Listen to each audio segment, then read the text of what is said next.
मस्जिद जैसी पाक जगहों को पत्थर मार रहे हैं। ऐसे लोगों को ना डूब के मर जाना चाहिए। डूब के मर जाओ या फिर अपनी सोच को मार दो कि आप लोग इस तरीके की सोच रखते हो। अस्सलाम वालेकुम, welcome back to my another video reaction. तो आज के वीडियो रिएक्शन का जो टॉपिक है, इस मुसलमान लड़के ने गुस्ताखी रसूल की बोलती की बंद। तो आज का वीडियो में हम जानेंगे इस्लाम की पावर को, कि इस्लाम की पावर होती क्या है और जो लोग इसे मिटाना चाहते हैं ना, उसके साथ क्या होता है। तो बहुत ही अच्छा वीडियो होने वाला है, क्योंकि हमारे एक मुसलमान भाई ने बहुत बड़ा ऐलान किया है इस भारत के अंदर। और वो क्या ऐलान है आज हम इस वीडियो में जानेंगे। तो चलिए वीडियो को स्टार्ट करते हैं।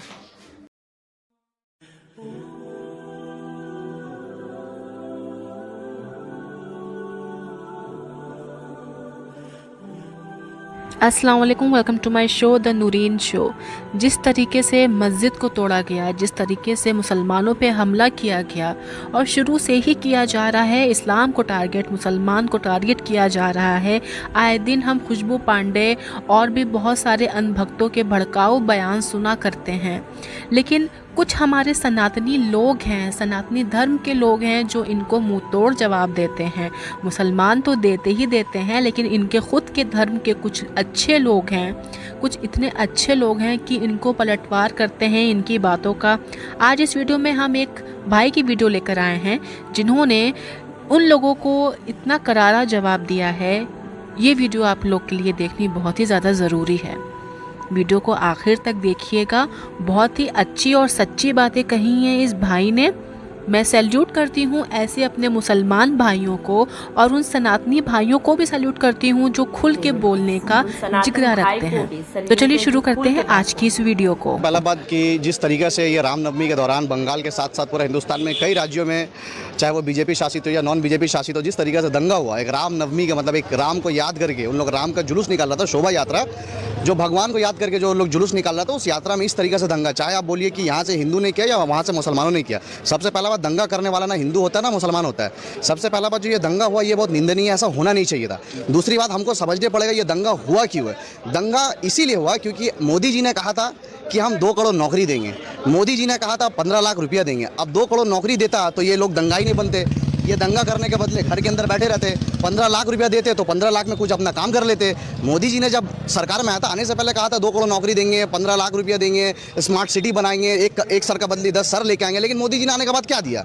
मोदी जी ने आने के बाद दिया घर वापसी, लव जिहाद, मॉब लिंचिंग, मंदिर को तोड़ के मस्जिद बनाओ, मस्जिद को तोड़ के मंदिर बनाओ, हिंदू मुस्लिम दंगा, यही सब हुआ।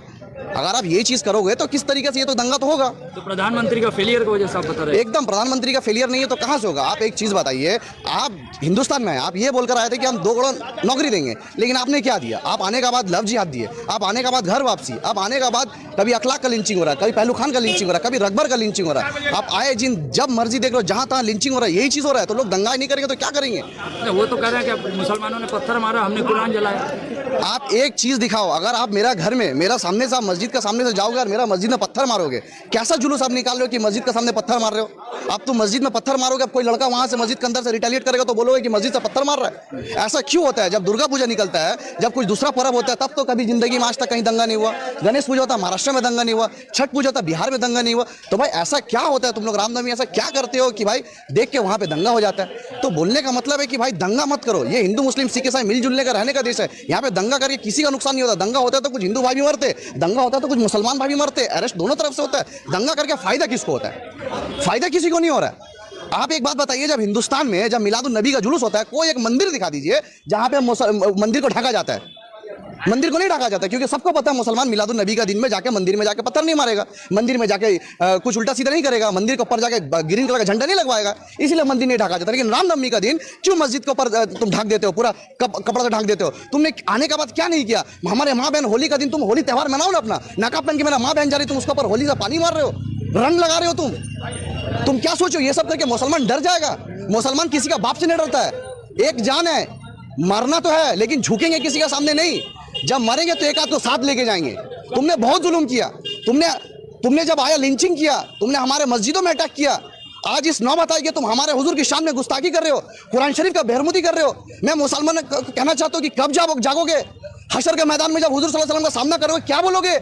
तो जब जिंदा थे तब तुम्हारे सामने हुजूर का शान में गाली दी जा रही थी, तुम घर में सो रहे थे, तुम्हारे इज्जत लूटी जा रही है, मस्जिद में ईटा मारा जा रहा है, मस्जिद में पत्थर मारा जा रहा है, हमारे माँ बहनों के ऊपर अत्याचार हो रहा है, आए दिन हुजूर का शान में गुस्ताखी हो रहा है, मुसलमान को आए दिन लिंचिंग करने का बात हो रहा है, लेकिन मुसलमान घर में बैठा है। कब जागोगे?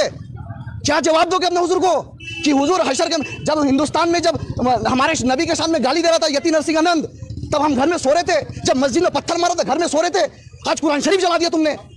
क्या चाहिए और क्या करके मानोगे? कुरान शरीफ जला रहे हो। मुसलमान भी हिंदू का तरह हाथ में तलवार नहीं, मैं नहीं कह रहा हूँ संविधानिक तरीके से मुसलमान प्रोटेस्ट करे, मैं नहीं कह रहा कि मुसलमान सड़क में आके हिंदू को मारे, ये तरीका नहीं है, ये संविधान इजाजत नहीं देता है, हमारे कौम इजाजत नहीं देता है, हमारे माँ बाप इजाजत नहीं देता है, हमारे बुजुर्ग नहीं बोला कि तुम हिंदू को पकड़ को मारो। नहीं, तुम प्रोटेस्ट करो। और मैं कहना चाहता हूँ कि अगर अपना नबी से प्यार करते हो, अपना कौम से प्यार करते हो, हिंदुस्तान से प्यार करते हो, कि हर गलत चीज के खिलाफ तुम आवाज उठाओ। अगर कोई भगवत गीता को गाली दे तो तुम सड़क में आओ, कोई कुरान को गाली दे तो तुम सड़क में आओ। ऐसा नहीं है कि हम मुसलमान है तो कुरान को लेकर बोले, लेकिन कितना बर्दाश्त करेंगे? आप एक बात बताइए, दिन मस्जिद में हमला किया जा रहा है, कितना मुसलमान सड़क में आया? आज बताइए, खुदा ना खास्ता इम्तियाज जलील औरंगाबाद में सारा रात मंदिर के अंदर था। क्यों मंदिर के अंदर था? क्योंकि उनको पता था अगर एक मंदिर में आग लग गया, अगर एक मंदिर में पत्थर चला हो गया, पूरा हिंदुस्तान में दंगा मच जाएगा। तो हम तुम्हारा मंदिर बचाएंगे, अब तुम हमारा मस्जिद पे पत्थर मारोगे, ये सेकुलरिज्म है। और अगर हम ऐसा बात बोलेंगे तो आप बोलोगे ये मुसलमान का बात करता है। तो कौम के रहनुमा तो जागे हुए हैं, आवाज उठा रहे हैं लगातार। अरे कौम का कौन सा रहनुमा की बात कर रहे हो? यहाँ पे नया नया सब बाबा पैदा हुआ है इन लोगों का। एक बाबा मरा हुआ को जिंदा कर रहा है, जिंदा को मार दे रहा है, ऐसा तो बाबा पैदा हुआ है। कैंसर अस्पताल में सही नहीं हो रहा, बाबा का बाज रहा है, शिप बैलेंस करके वो ठीक कर दे रहा है। तुम ये सब पैदा करके कर रहे हो, लेकिन जब बोल रहे हिंदू राष्ट्र बनेगा, क्या चीज का हिंदू राष्ट्र भाई? क्या चीज का हिंदू राष्ट्र? लेकिन कोई सवाल नहीं करता है। ममता बनर्जी का सरकार में आदमी अर्जुन सिंह जो बीजेपी के एमपी था, उससे पूछा गया कि बीजेपी कह रही है हिंदू राष्ट्र बनाएंगे, आप क्या कहना चाहते हैं? उन्होंने कहा कि फ्यूचर में देखा जाएगा। क्यों? तुम सेकुलर सरकार हो, तुम बोलो कि हिंदू राष्ट्र नहीं बन सकता, बोलो तुम हिंदू राष्ट्र नहीं बनेगा। ये हिंदुओं का जितना हक है मुसलमानों का भी उतना हक है। आप हिंदू मुसलमान का हमें हिंदू राष्ट्र की बात करोगे, लेकिन सेकुलर सरकार कभी आवाज नहीं उठाएगी। इसका मतलब आए दिन तो हिंदू को मुसलमान को भड़काते जा रहे हो। मुसलमान को तुम हमेशा हमारा इसका पैट्रियोटिज्म का ऊपर सवाल उठाया जाता है, हमारे हमें देशद्रोही बोले। You are questioning on our patriotism, You are questioning our patriotism. If you want me to show my patriotism by chanting Bharat माता की जय, वंदे मातरम, ये सब कह के अगर तुम बोलते हो कि हम देश से भक्ति का अगर सर्टिफिकेट चाहिए, तुम्हारा वैसा सर्टिफिकेट केस का मकबूल अपना जूती में रखता है। संविधान में कहीं लिखा नहीं है भारत माता की जय बोलने होगा। भारत माता की जय बोलेकर मुसलमान को मारोगे, ये मोहब्बत है? भारत माता की जय बोले मस्जिद में ईटा मारोगे, ये मोहब्बत है? भारत माता की जय बोलेगा कुरान शरीफ जलाओगे, ये मोहब्बत है? मदरसा जला दिया तुमने, 4,500 किताबें जला दी तुमने, कितना जुल्म करोगे? इद्रिस पाशा को मार दिया तुमने। अमित शाह ने क्या कहा कि अगर हमारे सरकार है तो उल्टा टंगा देते। मध्य प्रदेश में किसका सरकार है? मध्य प्रदेश में किसका सरकार है? हरियाणा में किसका सरकार है? उत्तर प्रदेश में किसका सरकार है? बिल्किस बानो हमारी बहन को उनको जो रेप किया तो उसको उल्टा टंगाओ ना तुम, उल्टा टंगाओ तुम, क्यों नहीं टंगाते उसको उल्टा? तो बीजेपी राष्ट्र में ये तो बीजेपी जहाँ रूलिंग में है, ये तो घटना देखने को नहीं मिलती है ना लगातार। खाली मध्य प्रदेश कहाँ है? मध्य प्रदेश में कौन है? उत्तर प्रदेश में कौन है? हरियाणा में कौन है? ये लोग सीधे हम धमका रहे, फरीदाबाद से राम जुलूस निकाल रहे, सभी बर्बाद करने के लिए कर रहे हैं वो सब काम। रामनवमी का जुलूस निकाला फरीदाबाद से। एक भाई कह रहा है कि मुल्ले बाबर की औलाद पत्थर मार के दिखाओ। अरे मेरे भाई, मुसलमान को पत्थर नहीं मारना है, तुम अपना रामनवमी निकालो। हम नहीं कहते कि तुम रामनवमी निकालो तो हम मारेंगे, नहीं मारेंगे भाई। तुम क्या जोश देखने मारो कि मुसलमान को बोले मार के दिखाओ? अरे नहीं मारेंगे। कोई बोला है, कोई मुसलमान बोला है कि तुम्हारा रामनवमी जुलूस मारेंगे? नहीं मारेंगे, लेकिन मारोगे तो जवाब दिया जाएगा। अगर तुम मारोगे तो तुमको ईटा का जवाब पत्थर से दिया जाएगा। बहुत बर्दाश्त कर लिया, बहुत बर्दाश्त हो गया। 2014 के बाद से तुम एनआरसी लाए, सीएए लाए, ट्रिपल तलाक लाए, 370 हटाए, तुम काले कानून लाए, आए दिन तुम एक्टिविस्ट को अंदर कर दे रहे हो। तुम्हारे खिलाफ पत्रकारिता कोई नहीं कर सकता। अरे मोदी जी, अपने देश को क्या बना दिया? इंडिया का रैंकिंग देखो, इंडिया का स्तर कहाँ है? भुखमरी में इंडिया आगे है। आप अभी आज एक का रिपोर्ट है कि उत्तर प्रदेश में क्लास 12 का इतिहास से मुगल का चैप्टर हटा दिया। अरे मुगल का चैप्टर हटा दोगे तो जब जो विदेश से लोग आते हैं क्या देखने आते हैं? अक्षरधाम देखने कोई नहीं आता है, उदयपुर देखने कोई नहीं आता है, आता है ताजमहल देखने, जो आपका बाप बनाया। जो मुगल को गाली दे रहे हो उन लोगों ने जब बनाया, ताजमहल देखने आता है, लाल किला देखने आता है, फतेहपुर सीकरी देखने आता है, चार मीनार देखने आता है, कुतुब मीनार देखने आता है, अक्षरधाम भी कोई देखने नहीं आता है, और कोई दूसरा चीज देखने नहीं आता। मुगल का चैप्टर हटा दे। मैं कह रहा हूँ योगी जी, अब मुगल का चैप्टर मत हटाइए, आप तो नाम परिवर्तन कर देते ना। तो आप एक काम कीजिए, मुगल का नाम अकबर का जगह अपना नाम दे दिए, इतिहास में लिख दीजिए योगी जी ताजमहल बनाया था, और कोई जगह लिख दीजिए मोदी जी फतेहपुर सीकरी बनाया था। तो नाम बदल दीजिए, आपका नाम बड़ा हो जाएगा। आप इतिहास को मिटा दोगे, हिम्मत तो तोड़ दो भाई, सब कुछ तोड़ दो। कौन सा इतिहास बना रहे हो? कौन सा हिंदू मुस्लिम का दंगल आके इतिहास बना रहे हो आप? कहाँ दंगा नहीं हुआ? दिल्ली में क्या हुआ? दिल्ली में क्या हुआ? और आप लोग कैसे वहाँ दंगा हो रहा है। हाँ, जहाँ जहाँ गजबा हिंद लाने की कोशिश कर रहे हैं वहाँ दंगा हो रहा है। कहाँ गजवा हिंद? कौन सा गजवा हिंद का बात कर रहे हो? कोई गजवा कौन? सुनिए, गजवा है गुजरात मॉडल जैसा बना तो उसे हिंदुस्तान का मॉडल बनाया जाए। कौन सा गुजरात मॉडल की बात करते हो? 2002 में जो दंगा उस गुजरात मॉडल की बात करते हो? और मैं आप जैसे पत्रकारों को कहना चाहता हूं कि आप लोग हमेशा बीजेपी से सवाल क्यों करते हैं? बिहार में किसका सरकार है? बीजेपी का सरकार है। बिहार में झारखंड में किसका सरकार है? बीजेपी का सरकार है। पिछला साल जब राजस्थान में जब दंगा हुआ था, किसका? कांग्रेस का सरकार है। आप लोग हमेशा बीजेपी से सवाल करते हो, क्यों नहीं कांग्रेस से पूछा कि आप मुसलमान का वोट लेते? मुसलमान का सुरक्षा कौन देगा? जुनैद नासिर को मारा गया, मोनू मानेसर का नाम अपने फाइल से हटा दिया, कौन हटाया? बीजेपी हटाया, कांग्रेस हटाया राजस्थान से। आप बंगाल में ममता बनर्जी से क्यों नहीं पूछते हो कि ममता बनर्जी शिवपुर में मान लिया आपका फेलियर है और आप कैसे मुख्यमंत्री है? आप बोलते कि एक महीने से हमको पता था और आपका इंटेलिजेंस क्या कर रही थी? आपको पता होने के बावजूद दंगा हो गया, चलिए मान लिया कि बीजेपी ने कराया, लेकिन हुगली में क्या हुआ?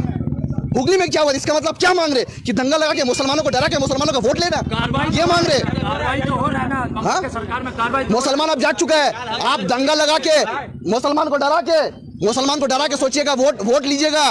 पंचायत वोट है, ये नहीं होने वाला है। मुसलमान अब इससे बेवकूफ नहीं बनेगा। मुसलमान को तुम उसका जो हक है वो दो। भिखारी नहीं है हम। 500 रुपया दोगे तो हम चुप हो जाएंगे। हमें नौकरी दो, हमें रोजगार दो, हमारे मोहल्ले में स्कूल खोलो, हमारे बच्चे पढ़ाई लिखाई करेंगे। ये सब डरा के सेकुलर पार्टी मुसलमान को डरा के मुसलमान का वोट लेती है और बीजेपी मुसलमान को मार के हिंदू का वोट लेती है। ये राजनीति चल रहा है। लेकिन मैं कहना चाहता हूँ कि तुमको जोर राजनीति करना करो, जिससे राजनीति करना करो, लेकिन एक बात सुन लो, लोग कहते हैं कि तुम लोग तो माइनॉरिटी हो, तुम लोग तो इतना सा कम हो। मैं कहना चाहता हूं कि हम माइनॉरिटी है, हम 20 करोड़ है, भाई तुम 100 करोड़ हो ना। लेकिन एक बात याद रख लो, हुजूर का शान में गुस्ताखी करोगे तो ऐसा 100 करोड़ का मकबूल अपना जूती में रखता है। हमने कभी भी हमारे हुजूर का शान में आए दिन गुस्ताखी की जाती है। आज तक कोई मुसलमान भगवान राम को गाली दिया? कोई मुसलमान सीता को गाली दिया? कोई मुसलमान दुर्गा को गाली दिया? नहीं गाली दिया। अरे हम चाहते नहीं रह सकते, हम संविधान को मानते। मुसलमान जो असली सेकुलरिज्म है, लेकिन हम क्या करते? रामनवमी का दिन कोई जुलूस निकलता है, उनको शरबत पिलाते। नहीं मेरा हिंदू भाई जुलूस में जा रहे, बहुत अच्छी बात है, नहीं तो सेकुलरिज्म का ठेका मुसलमान लेकर रखा है। मुसलमान कब जागेगा? मैं यही पूछ रहा हूं कि आज ममता बनर्जी को जाना चाहिए था, नीतीश कुमार को जाना चाहिए था। बिहार के मुसलमानों को तो जूता से मारना चाहिए। तुम कैसा मुसलमान हो? मदरसा जला दिया, 4,500 बुक जला दिया, कुरान शरीफ जला दिया, मस्जिद के अंदर आग लगा दिया, और तुम हराम का पैसा का इफ्तारी खा रहे हो। यही दिन यहाँ भी होने वाला है। सारा दिन रोजा रखोगे, नमाज पढ़ोगे, कुरान शरीफ पढ़ोगे, तिलावत करोगे, तुम हराम का पैसा का, इलीगल प्रमोटिंग का, तो यहाँ से चोरी का, टीचर रिक्रूटमेंट का, यहाँ वहाँ चोरी का पैसा का इफ्तार खोलोगे। इतना मुसलमान का हराम खाने का आदत हो गया, तो इसीलिए यह हाल है। मुसलमान का कोई नहीं है।